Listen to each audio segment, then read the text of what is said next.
का रे? मग का वागतो माझ्या बरोबर असा? फक्त अभ्यास करण्याची बुद्धी आणि मित्र मागितले होते. जिथे जाते तिथे मलाच ऐकावं लागतं. कोणच मित्र नाही आहेत रे माझे. घरी गेली का आई बाबा बोलतात, कॉलेजला शिक्षक बोलतात.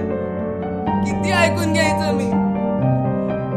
एवढी प्रार्थना करून काय भेटतं मला? तरी येते ना रोज तुझ्याकडे प्रार्थना करत, येते ना? मग का नाही? खूप त्रास होतो रे मला.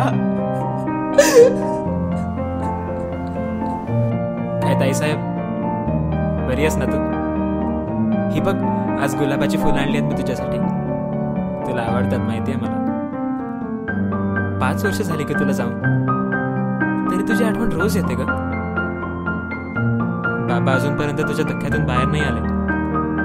रोज दारू पितात, स्वतःलाच ब्लेम करतात. ते म्हणतात जेव्हा तू होतीस तेव्हा तुझ्याकडे लक्ष नाही दिलं, आणि आता नाहीस तर दारू पिऊन तरी ते दुःख कमी होईल. त्याने जरी आशा सोडली असली ना तरी मी नाही सोडणार. मला माहित आहे तुला आम्हाला असं दुःख नसेल बघवत. तू बघ बस, हे दुःख पण कमी होईल आणि आमच्या आयुष्यात आनंद परत येईल. चल मी निघतो, भेटू नंतर.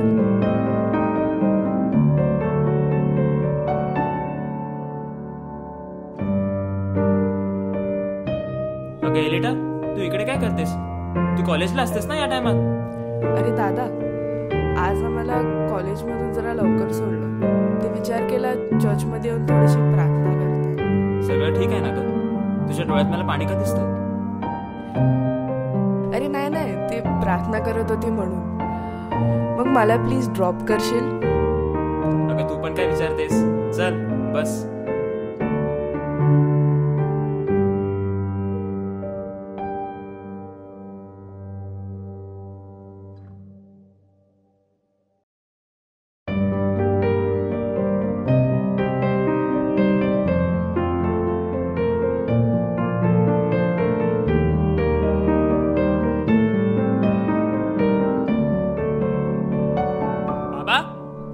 बाबा उठा, काय झालं? अरे पोरा, आलास? गेलेलास ना तुझ्या बहिणीकडे? अरे 5 वर्ष झाले रे तिला जाऊन, पण तिची आठवण काय डोक्यातून जात नाही रे पोरा. अरे एवढीशी होती रे ती, माझ्या हाता एवढी.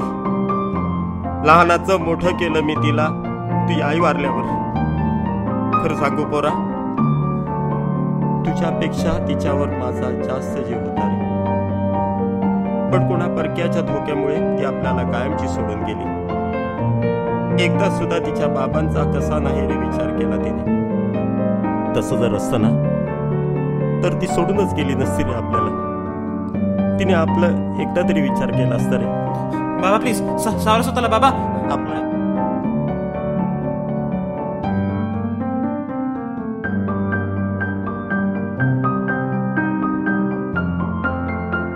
एलिटा, एलिटा, लगेच खाली ये. तुझ्या प्रिन्सिपलचा कॉल आलेला मला. क्लासेस बंक करून कुठे गेली? काय चाललंय तुझं? मी तेवढी मेहनत करतो, तुझे फीस भरतो आणि तू अशी वागतेस. आजपर्यंत काही कमी पडू दिलं नाही मी तुला, तरी पण तुझे रिझल्ट एवढे खराब. आणि घरातली कामवाली आहे ना, तिची मुलगी तुझ्यापेक्षा जास्त हुशार आहे. अजून काय केलं पाहिजे मी तुझ्यासाठी? कधी कधी वाटते एक लावून द्यावा.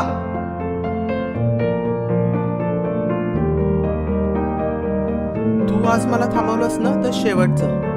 यापुढे सर परत असं काही झालं ना तर मी खपून घेणार नाही. पाणी ऑलरेडी डोक्यावरनं गेलंय. परत जर काही असं झालं तर पट्ट्याने फोडून काढेल. माझ्या कोणत्याही मित्राला त्यांच्या मुलांमुळे आजपर्यंत असा अपमान सहन करावा लागला नाही.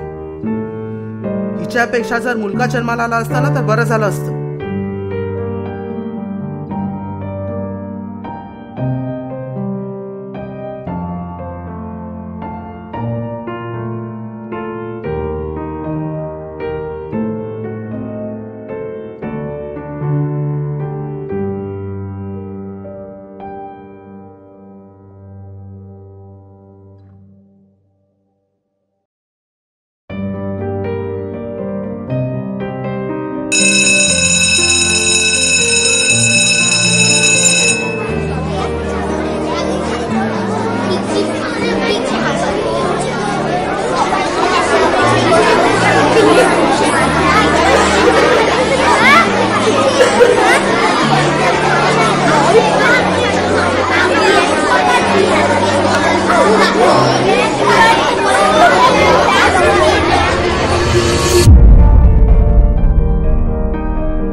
अरे एलिटा, काय ऐकते मी हे?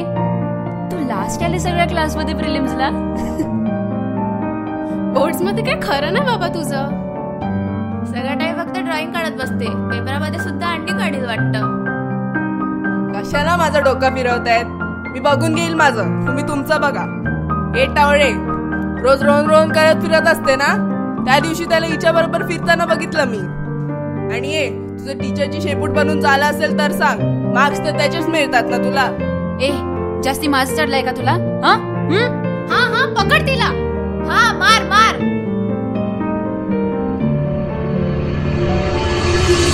What's going on with you girls there? You all can't sit quiet for 2 minutes, huh? Once I'm done sharing these results, I'm taking all 4 of you to the principal's cabin.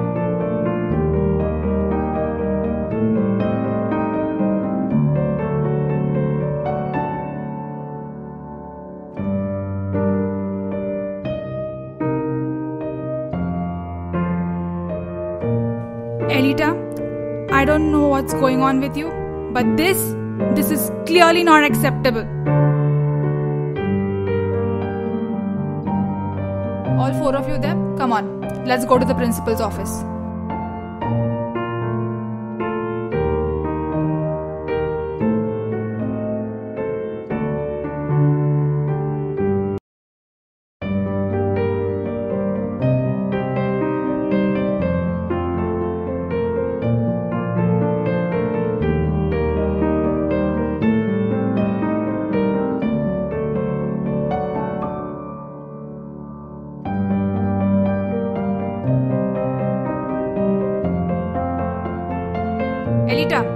Elita!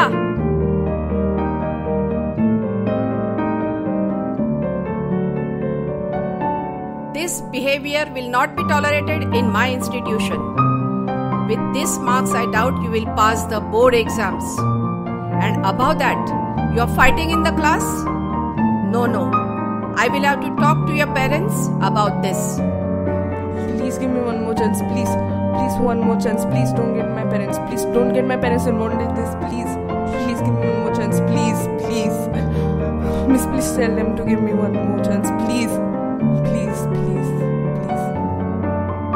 I want to meet your parents tomorrow. I will talk to them and then we will decide on that chance. I am sorry to say, पण तुमच्या बाबांचा liver एकदम critical condition मध्ये आहे. त्यांना 2-4 दिवस हॉस्पिटलमध्ये ठेवावं लागेल ऑब्झर्वेशनसाठी. आणि हो, शुद्धीवर आल्यावर समजावा त्यांना. अहो, मी त्यांना रोज समजावतो की नका पिऊ दारू, सोडा ती, पण ते माझं ऐकतच नाही. समजू शकते मी, पण आज बेशुद्ध पडलेत. उद्या अटॅक पण येऊ शकतो. एवढं दारू पिणं बरोबर नाही, नाहीतर त्यांच्या जीवाला धोका असू शकतो. नाही, मी त्यांना काही होऊ देणार नाही. मी खूप काळजी घेईन त्यांची.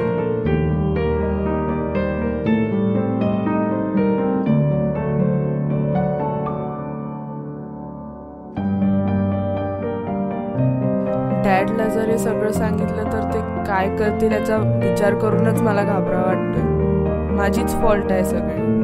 मलाच अभ्यास जमत नाही, कोणच मित्र नाही माझे.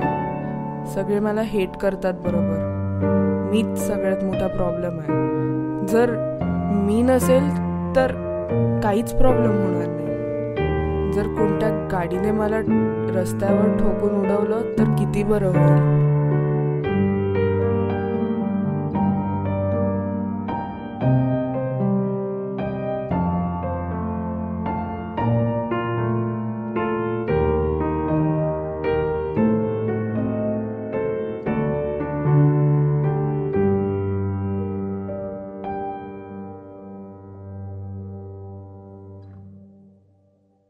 तू काही वेडी झालीस का? हा, रस्त्याच्या मध्ये कशाला चालत होतीस?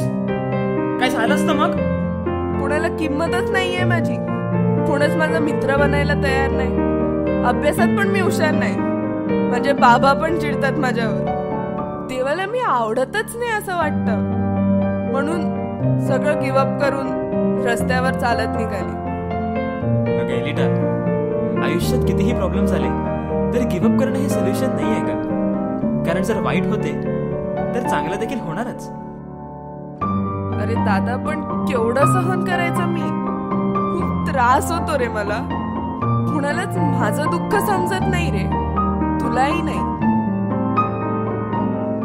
मला नाही समजणार तुझं दुःख.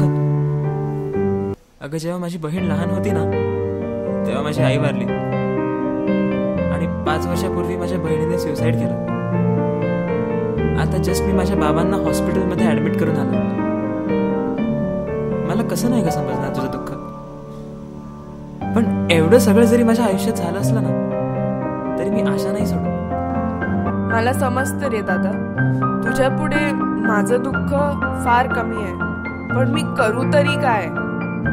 थांब, तुझं मन तू पहिलं थोडं शांत कर. तोपर्यंत मी आपल्यासाठी काहीतरी खायला करतो.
चित्रकलेचं केवढं सुंदर दान दिलंय तुला देवाने. काय फायदा त्या कलेचा, कोणाला किंमतच नाहीये. अगं असं काय म्हणतेस? तुला ड्रॉइंग आवडते ना, पुढे आर्ट्स फाउंडेशन कॉलेजमध्येच जा. तुला लोक चिडवतात ना, अगं एका कारणाने ऐकायचं आणि दुसऱ्या कारणाने सोडून द्यायचं. तुझे बाबा तुझ्यावर रागावतात ना, अगं त्यांना चान्सच नको देऊस तुझ्यावर रागावण्याचा. तुला अभ्यासात त्रास होतो ना, चल मी घेईन तुझा अभ्यास. नाही तू पास झालीस ना तर नाव बदलेन मी माझं. मी तर सगळी आशा सोडून गिव्हअप करायला निघाली होती, पण तू येऊन मला नवीन आशा दिली. तुझ्या आयुष्यात एवढं दुःख असूनही तू माझी एवढी मदत करायला निघाली. मी प्रॉमिस करते तुला बिलकुल डिसअपॉइंट करणार नाही. तू जे सांगितलं आहेस ना ते सगळं ऐकेन. मॉम डॅड प्राऊड होतील माझे. बघ, दॅट्स द स्पिरिट. अगं मी आहेच इकडे, अगदी तुझ्या घराच्या अपोजिटला. कधी प्रॉब्लेम आला ना तर फक्त हाक मार, लगेच तुझ्या बाजूला येऊन उभा राहीन मी. मला ते जस्ट आठवलं, उद्या प्रिन्सिपलने बाबांना बोलावलं. अगं एवढंच ना, काय तू पण टेन्शन घेतेस. बघू थांब आपण.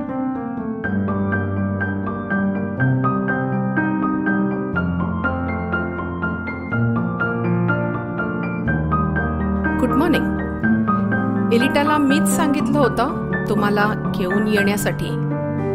तिचं काहीच खरं दिसत नाही, अभ्यासात लक्ष नाही, मारामारी करते. तुम्हीच काय ते बघून घ्या तिचं. गुड मॉर्निंग मॅडम, मला समजलं तुमचं पॉइंट. अगदी बरोबर बोलताय तुम्ही. चुकतं हिचं, पण चुकी तिची एकटीची आहे का? आय मीन तिला समजून घेण्याऐवजी, काउन्सिलिंग देण्याऐवजी तुम्ही तिला फेल होण्याबद्दल धमक्या देताय. क्लासमध्ये मुलं तिला चिडवतात, याबद्दल काय केलं होतं तुम्ही? वॉर्निंग दिली फक्त. म्हणजे तुमची रिस्पॉन्सिबिलिटी नाही आहे का मुलांकडे लक्ष द्यायची? ती आर्टमध्ये हुशार आहे, पण तिला त्याच्यात बढावा देण्याऐवजी तिची मस्करी केली जाते. त्याचं काय? क्लासमध्ये मुलं तिला चिडवतात, याबद्दल काय केलं होतं मी? वॉर्निंग दिली फक्त. म्हणजे तुमची रिस्पॉन्सिबिलिटी नाही आहे का मुलांकडे लक्ष द्यायची? ती आर्टमध्ये हुशार आहे, पण तिला त्याच्यात बढावा देण्याऐवजी तिची मस्करी केली जाते. त्याचं काय? हे माझ्या कानावर कुणीच कधी घातलं नव्हतं. तोच तर इशू आहे ना. आपण अभ्यास, लेक्चर्स यावर एवढा फोकस करतो की कॉलेज मुलांचं दुसरं घर आहे हे विसरूनच जातो. घरामध्ये मुलांची काळजी घेतली गेली पाहिजे ना. आय एम सॉरी, हे माझ्या लक्षातच आलं नाही. मी बोलेन तिच्या टीचरशी, त्या समजावतील मुलांना. पण एक सांगू का, this is the entry gate of a future. 12वीचा अभ्यास तिनं गांभीर्यानं घ्यायला हवा ना. आय एम सॉरी जे आधी झालं त्यासाठी. मी प्रॉमिस करते अभ्यास मन लावून करेन, आधीसारखं करणार नाही. डोंट वरी बेटा, तू टेन्शन घेऊ नकोस, सगळं काही ठीक होईल. समजून घेतल्याबद्दल thank you madam. I am sorry but I would like to ask you one question. तुम्ही खूप तरुण दिसता, तिचे बाबा शोभत नाही. नक्की कोण लागते ही तुमची?